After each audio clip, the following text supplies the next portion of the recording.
James 2:5. Akusata, adelphoi mu, agapetoi, uch hathaas exelexata tus ptochus to cosmo plusius in piste, kai cleranamus tes basileas heis epangelata tois agaposen auton. We notice this is a question. I was trying to say that with a rising intonation. Let's do the translation here. And as we do the translation, let's note this is a rhetorical question that begins with ook. And remember, if a rhetorical question begins with oo or ook, it's indicating, usually in Koine Greek, that the answer to this is yes. Well, yes, this is true. Just as may beginning a rhetorical question is usually indicating the answer is no. Let's also note that we have a double accusative construction where we have the first accusative is the poor, and then we have a compound second accusative.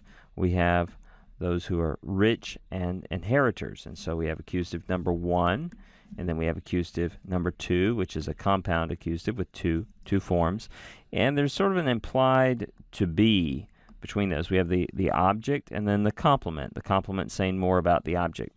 Okay, so with that background, let's go ahead and do the translation here. Listen, my beloved brothers, right? Listen up. Has God not, right? This is the not here, and it's a question. Has God not chosen the poor in the world? There's the implied to be, right? To be rich in faith and inheritors of the kingdom, which he promised to those who love him.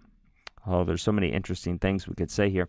Let's first note this to cosmo here. There's debates about what kind of dative that is. Is it a dative of location, right? Poor in the sphere of the world. Is it a dative of reference, like poor with respect to the world's goods? Or I'm inclined to think it may be an ethical dative, and the NIV translates it with this understanding. It says poor in the eyes of the world. The world being the perspective that's on those who are poor here, poor from the perspective or in the eyes of the world. God has chosen the poor in the eyes of the world to be rich in faith. In piste, that prepositional phrase would seem to communicate reference or respect. Rich with respect to faith, and inheritors of the kingdom, that's an objective genitive.